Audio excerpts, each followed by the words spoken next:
بسم الله الرحمن الرحيم وصلى الله على رسوله الكريم وآله الطيبين الطاهرين وأصحابه الذين استمسكوا بالعروة الوثقى من بعده بفلو الألتول النيمة لا منسو منك نيمة دافع الميمة منك نيمة دافع البيمة أكا نيمة لما نيامولما أتلم دنيا الآخرة نيمو تيو تنبادان لكي سولان نيمو على النبي محمد أني محمد لدنبايا نيمالو أني على تيرو منو تتدين دين بامبان دين ولا أتي محمد لتا كولا وكولا مبادين ولو mbe nyimmiti dantango mbina jabiro kela barishayin kandiri jabiro lomo nyinin kar la nyinin karo ay minke min seke ke tala kunyati dingo mi ya lonko asotota le jannim futu be sitila ba nim fatema nim wo fa fo dingo nyanta wo kela ba ñinin kar lamiye ñinin karo ke ako mola ko be ñaadi le mi ya lon ko anin kela ko be ñaadi mi ya lon ko anin muso ye ño kanu andun jannim futuo be sitile tema ay muso ñin kono mandi wo kono mandiro kola inata futuo siti anin muso ñin tema wo futu sito fanan kola nata dindolu soto abe ko ay dingo soto le jannim futu be sitila futu sito kola anata dingol soto ke anin dingol baluta nyinne nyama fowati janna ay kordal soto ay fel soto ke nyinna tabang dim folo min aya soto ado wodo malu ko ay ko ite manyan ka keta katu mfa be sotola wato minna aya tara futu man siti anin mba tema woya tinna ye dingo nyimbali kela dingo nyinnata ko nyinkika ka kele puri ñin kamma ka toña londi bari jama ba ay ñinin karo ke min nula ika fo min niye ko sariyan kiti lalu walla sariyan ketala lalu min nula do ko mu ñinti kamira thoke woliye ñin ne fay ko iteman hako soto ñin keto min ye bali hako la je wolo mu sariyamoti sariyamo ye hako di ido malu lela wo do mal le nyanta ka keta bari ite man nyanketa la akomine atinna ikae katu futu o man siti ifanin ibatema tumo minna rabe ite sotola ñinin kar lala ñinin karo minti wolo minti fodum ñimmu toñale ti ko ñimma ñanka keso to ba wolo mala ñinin karoti fo sariyango e ñimbali kelale ba wolo mala ñinin karoti na jabiro be kala minti ate o jam fala bake bari be la fila momo be ñimmoyla isa moynin hakilo la e kana jiso samba kan andun amoy ifango tulola kana moy nimmo koten nu tulola amoy kadiamu ite fangole ite min bella moyo kan alon koy mu adama dingoleti ala ya hakilo le kela wo hakilo niya tara ya faye singlo aka yewandi molu hakilo tamandi dinkrato inyante ifango hakilo tamandi la dami wodin kra ila lodula be manela otobak ila muy alquran wala alay min foban ako lirrijali nse nyimfali ko kelu nasibun niyo lebe mimma kabofento tarakal walidani wal aqrabun wulula fulolu yemintu anim badi masutunga وللنساء مسول فنن نصيب نيو لبي مما كبوفنتو ترك الوالدان والأقربون wulu la fulo li mintu anim badi masutun mimma qalla minhu aw kathar min doyata walla siyata wotu femoto niyolbe kelu nim musoliye nasiban mafruḍa nim nilati alay min farlayan woto niyata alay ni tandi ko kede kelu ye niyo soto yele musoli ye niyo soto ye woto momo fata nin ay kelu nin musole tu woto niyo be woli ye ala kenyin tole al jallamu ban ala ko wa idha hadara al qisma ke talawatu niyatara ulul qurba badim masutungul ma beta ke talatu mola واليتامى اليتيم ولما بيت كيتلا تمولا والمساكين مسكين ولما بيت كيتلا تمولا فارزقوهم منه ألينيانتا ألي ولو هرجي كبو كيتو وقولوا لهم قولا معروفا ألسكما تلين دين فويه ومول منه ما بيت وكيتلا دولاتو alisa kuma tilindingo foye ketala nyinna karo amanda nyinto ako wal yakhsha alladhina law taraku min khalfihim dhurriyatan dhi'afa modu se hakilo tuise sila niya taretata yedillam furingo lutui ko makhafu alayhim bisala min la kola wal babalula nyadile falyattaqullah وتمولوا سسلا أللا وليقولوا قولا سديدا إذا كم وكم ميالون كم لورين ولا كم بتولون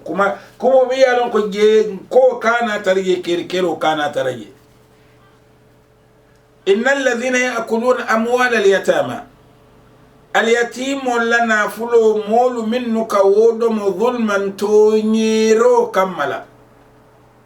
الجمع بان أكون منك اليتيم لنا فلو دم ظلما تونيرو كملا إنما يأكلون في بطونهم نارا إسألوا مولو كدنبال الدم إكونوا وسيصلون سعيرا إبدون سعير دنبال كون نياتر على ديامتا نياما nata nyimmo mi yalon ko ala ko be lorin sangi nata woso to mbe wolo ne dinkra jamala to jam folo nyinin karo nyanta kala damin to anin jabir nyima nyanta tarala ye wolom nyinti adama dingo futu sito le katinna e dingo sotoba wala muso la nyoya le katin na dingo soto mo ala din soto ka dingo la ke moti dingoti futu sito le katin na ay dingo min soto ay ke adingoti ba wala muso wala ni muso la nyoya wala katin na dingo min soto ay ke adingoti jabiro min bije hakili mali te sika soto la minto tonya miya lonko la miriyata fiha sikante tonya minto wolom din sotota nyimbalu kono wulu la fulale bala fa animba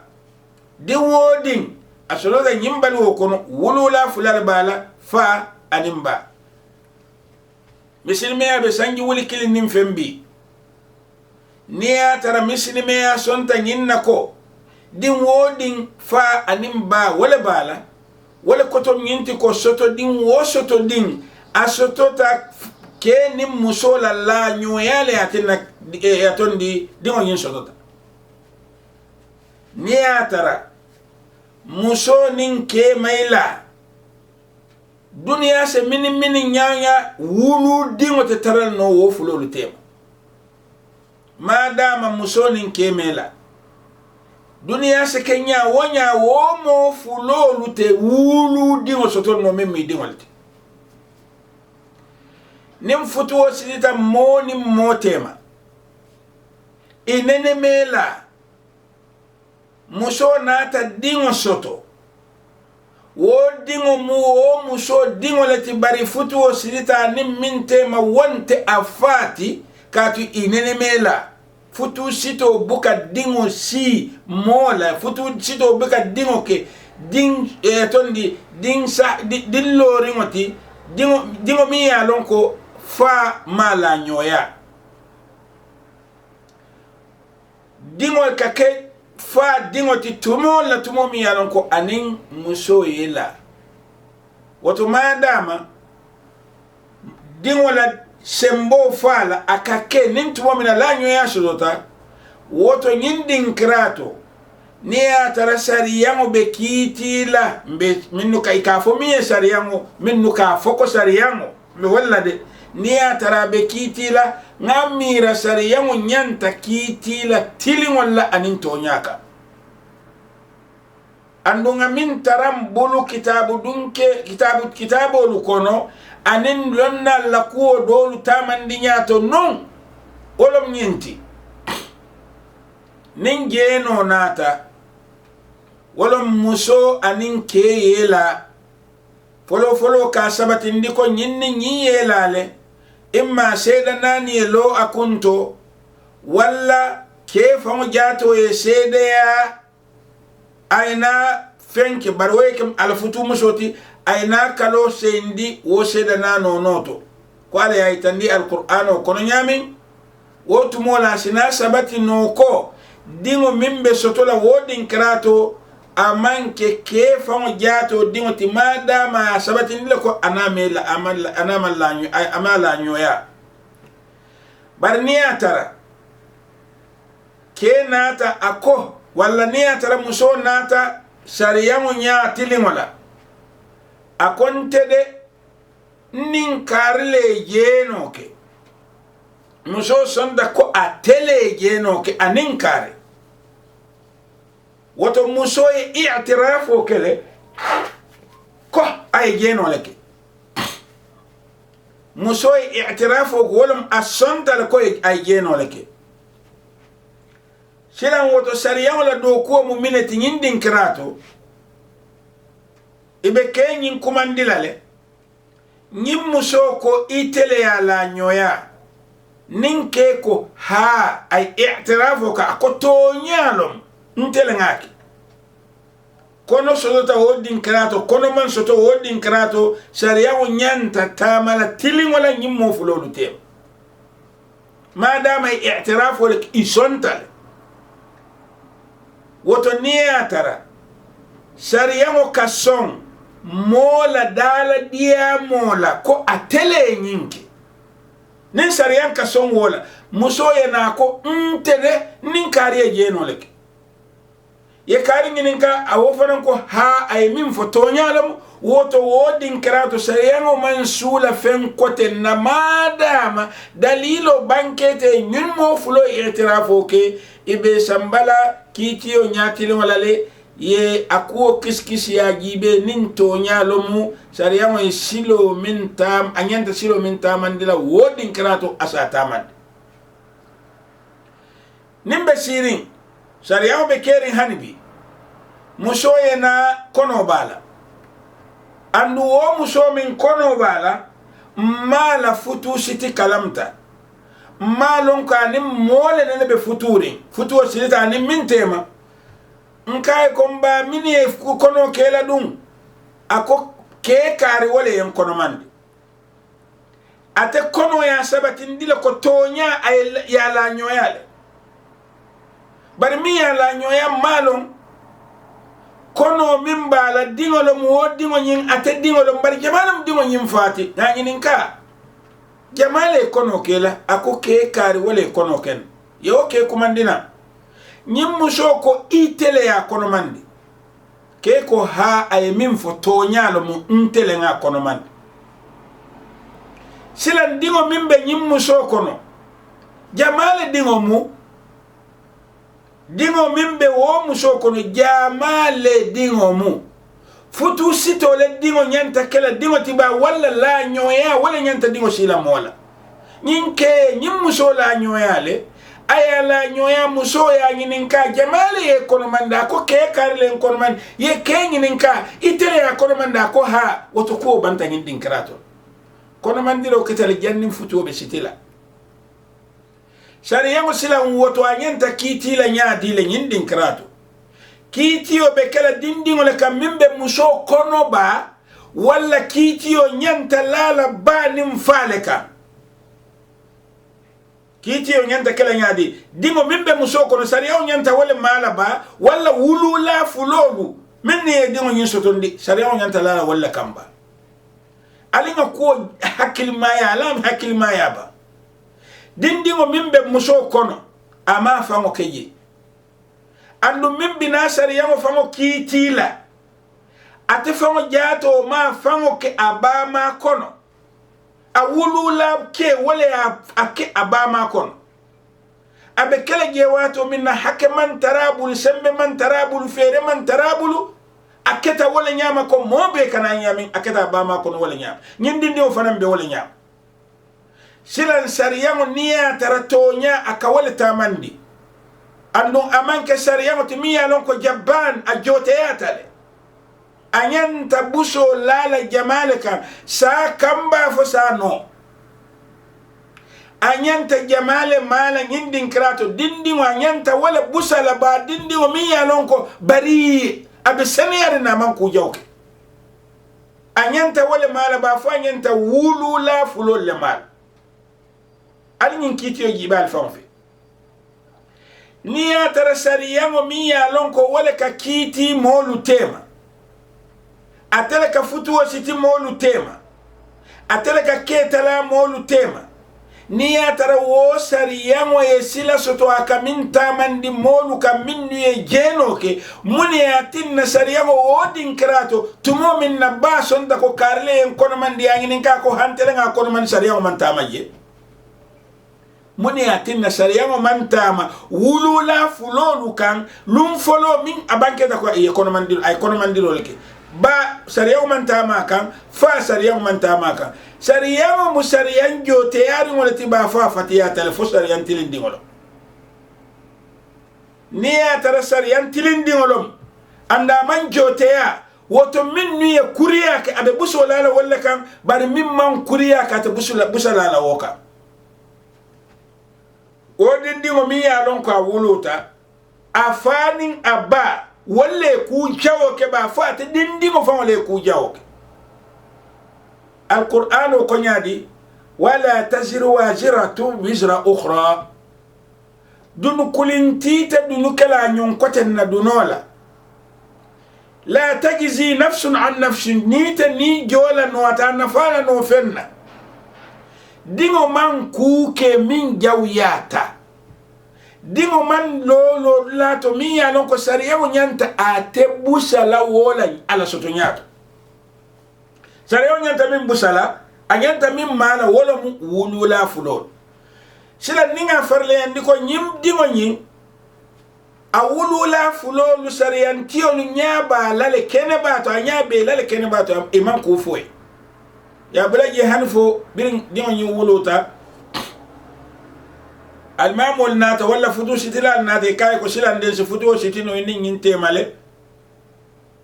inata futu siti ani wo ketem kabire futu siti ni mo fulo tema inata dindo lu soto wo futu sito kola balwo ita faye me kenyi nafa nyendin dol min so da futu sito kola iko wolulo mudimo ti dimo min nyanta akela nyendin do min so da jannin futu sito kale iko wo manke a dingoti jamale dingomu iko wo manke a dingoti jamale dingomu ni yengi ninge safo ha ya lo ngaso da jannin futu siti bika dinke modinti futu siti bika dindi mola na liman la wola ali tara duniya karadola alla mole tara duniya karadola futu sital ni musudo tema tolbe sirinja bar futu sidal foka ba no muso kono mata wodin grado fali dingolomba nimmo moye wo sifata yake di wata lon ko ite ka dino famo talin jibele ye dino ke fennati hakilin tayya ko lomu hakilin ma manyan ka sondi e hakilin ma manyan kala hakilo tamandi nin tumo mi da dino na nin tumo min na kuna ta min be konyi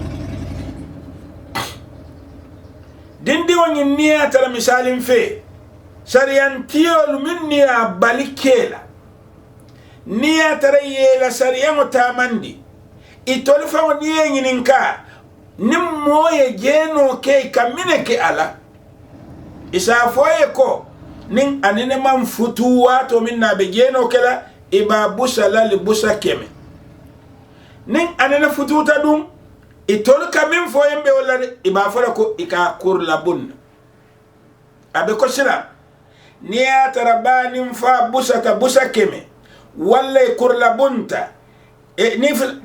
busa keme ngindi wala kola wotu mona sila ngalon ko sariyango ya la silo tamandile banim fakan tumo min na sabato kada ka ko kono male keta nyindi kono male keta aya tar futu man sit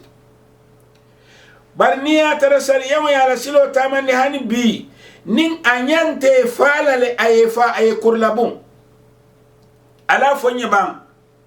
din dolu minno nata futu sito kola ibinala leba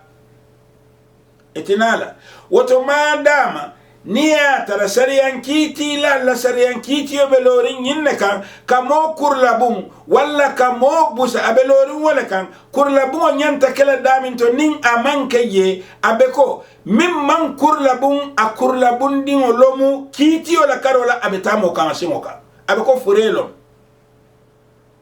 niya tara nyante fala imefa kiti ola karola ite mo faari waleti ibe tamo le simoka ninga nginin karo ke mina nema busadum mina nema kurlabundum ali la moy ban ibe ka foyle ko sharianti jamwole yatina mak Allah sharianti jamwole yatin nema nyin kurlabum sharianti jamwole yatin nema nyin busa jamala dum ko ikana kedi dindi wonyin nadu isa foy ko sharian wala yaf ali amira molu mino muila ku kole moti ngin kratu sharian te dinkra min to sharian wala silo te tamala no ba nim faka ikana murum fala fako la ikana ko bar sharian ko anyindi wote keso andika na o tamade ali amira sharian min kanyin kusiba ko mu alla la sharian letiba والله العظيم أمانك ألا لا سريانتي ومولو لا سريانتي ألا لا سريانتي من فوي كنبات القرآن وكلبا أبي كوير ولم ينتي ألا كو كيلو نيو بيفنتو إلى ولولا فلولي يمنتو يدي ومنتو تكيلم ولا مسولم نيو بيجيل مسول فنا نيو بيجيل bara man dangin ta kwele ko hannin ke telefon si da badin masutun nata alini aldo di laje badin masutun na ale bala fayi tandi ko wolu fa nyanta fendi laje dimo mi ya lonko faale ya soto faale o dimo soto ada sonta ko adingolom wala ke teladulato ika fayi ko bawo futuo le man city inin futuo le man city ba nim fatem wala yatinna ala sariyango ye ite balike na yinin kamila ne man fa dum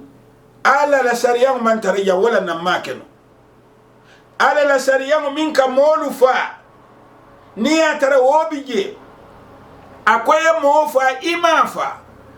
dingo mi ya lonko o mo sonda ka dingo lo woti ika fo dingo ko ala la sariyango ko ite keso tala mina mun nyimporo mina mun nyinku ko le mati alinya amba dingo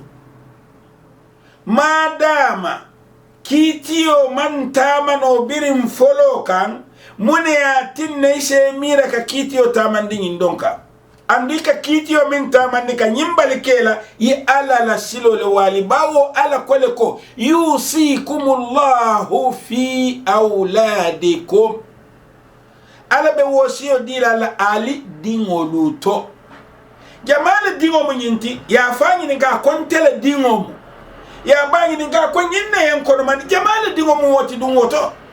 ala dun ko nga wosiyo di alla ali digol la karola lidhakar mithlu hadhi al-unthayayn woto kanyimbali kela tilimbali yalo mu kanyimbali kela jote yalo mu kanyimbali kela jondin joyalo mu moli e minni yalon ko ye safirolu ke ye haditho dolu ta ke sembendi kilala haditho mi yalon ko atekela noto nyati ko kila lefo katu kila te foro kala ay ala silo wali wo molu minni yela wo kuma kangoli kika ka foko bawo waliye walefo wala ko kila e wala fo wala lonna ko tentine ni woni ala silo walita mino mu jang no matati nyanta jamala no ma ala taba fo kila e fo moluta kadu fe wo fen ala ya fontoli atambinin kila nyima la wo kila nyima mi tan wala min alqur'anoti la yatihi albatil min bayni yadayhi wala min khalfihi amanka alqil walqalati koy koti bal qala allah alaku woto niwo alqur'ano ya sabatindi nyako momo ay wulu dingo min soto anyantale ayake silanka foko nyindindo malum fa falo muba bar biringa fanyi ninka ko falo moto ya falo ne ya banyi ninka jamal ma ko kari lomu woto ya falo ne silan ni ko imalla mu mebela man satallahi ma ko rodi nyimmantola ifrada makamato din balola karola yirwala karola jararola karola mi yalon ko isa sabatindiye ko karimu kari dimolati ni atare itala lobitani ya tasli ya jibe nin asabata ko adingolo mu wote nyanta minekela ala ko yusikumullahu fi auladikum ala la ke di ala e kanyimbali nyinke mina wallahi ala kelum anyantale ayata anyantale ayata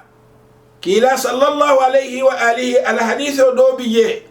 mi yalon ko molu kana sembe ni indin krala andi bika pare ka hadithu fasari anyama ako al waladu lil firash dingo la rangolom wolom nyinti dingo mi ba falan dingolom ya la ya sudo la rangol kan bar niya tara dingo nyinnata aya tara la rankan ko man sabatiye wa ala al ahir wala lil ahir al hajar woto buso nyanta la ka gena la ka alika gena la busale ba alike fale ba albika woke sila alika na fogo dindimo mi ya lon aman ku woku ke andum afasun da ka afalo mati alka foko albe kiti jamalom nyinti sariyan sifa nya dilom nyinti sariyan mi ya lon ko aman tara tilinding abuka hani ke balla akala dinding olka ya'maluha al-kibaru wa nalumu alayhi al-asgharu ke balu ka kan dinding ol jalayaka ke baye jeno ke buso nyanta lala kan imam buso lawo kan dima min solta wota ika buso lawo kan wa mu jote yaleti jote yadu manki alla kitiyoti tilimbali ya manki alla kitiyoti nane nyoya jawo manki alla kitiyoti wato wali mithli hadha falyaqil alaqilun hakil man sa hakil ma yanyinto yajibe niya tara momin ika kele tala molu tema niya tara momin ila do ko mumira soleti ika ta ke talalla nin tumawtu itata mola ke tala ya tara womo ay dindo soto jannim futuo be sitila afo wo ke talala li ko madama itela sariyang mbe itela sariyang la de wo be ka sonka kedi wodin sifalla afo ite o ke talala ye ke murundi luwa ka dinwo dinaniyo di ala luwa le bala fa soto nyindi we katambi ika fo mi ye sariyang itolu ka fo mi ye sariyang luwa le bala fa soto nyimmo kan nyindindi mo kan asa hako diala ko ale hako diala nyamin katambi ke talala la sharia wala ma fu alla sharia wala ke talala la sharia wala ala man nin albe de mala andum alwo marin ale hakilo din hakilo mi yalon ko asen sambano nsa sumandan keno ati nkana hakilo fay ngana wandi mon hakilo luta nkana hakilo fay bi ngana wotuma monu hakilo ta min be bulu nyaba la noro min ale akanye kene bato nga wobe filije mawdu min ya lon ko ila kiti o ya la ale halo le tol kanyanta min fe wotmo italon no DNA te kering abe kering bari ma soto no italon no jamaati di mu jamaati mal baw futu man ci khalas mala futu man juradin bar han wotmo famala nin asabati tako karimu kari din walati asabati tako ka min ya tenne te kiti o taman la kam alila moy ba man zata la ku kilim fo ketala la karola yele be kala na di amola banti ako walakum nisfu ma taraka azwajukum alla musulu nin ifata la futuoto yanafulo minto ala talante mota illam yakul lahunna walad niya tara wo muso man dinsoto muso min be la futuoto abanta nafulo be muso nyimbulu ala nafulo talantemo mu italeti illam yakul lahunna walad niya tara muso nyimman dinsoto fa in kana lahunna walad bar niya tara dingo be muso nyimbulu futuo banta saya muso min tara ila balwo kono niya tara atondi dingo babulu ako fa in kana lahunna walad niya tara dingo be wo musol bulu aliye wo musol min ibanda la futuoto falakum rubu alinyanta rubu walitala wo dingo keta halali dinti walla keta haram dinti bari madama musoye dingo le soto wote tenyanta rubu walitala imira sila niya tara dingo nyimman hako soto niya tara dingo nyin alabuka jibe ko dingo bebe nyami mune ya tinna abe fa bondila nisfoto aya samba rubu oto talantemo ate wota ala defa ate wota ala koteke wala muso kete wota ala koteke katu muso e dingo le soto abe minetala wala mu tala dula nanin jam abe wala tala wo dingo keta halali dinti wala keta haram dinti alqur'ano ko wo fa bañi kenyin anyanta ka rubo leta madama dingo nyimbi jeda oto hakilto be nyinto bake nin asabata ko momo modi wati asontale walla ali deni ta kama anyantale aiketa ko ala ya fonyamin lidhakar mithlu hadhi al-unthayayn ala barkabat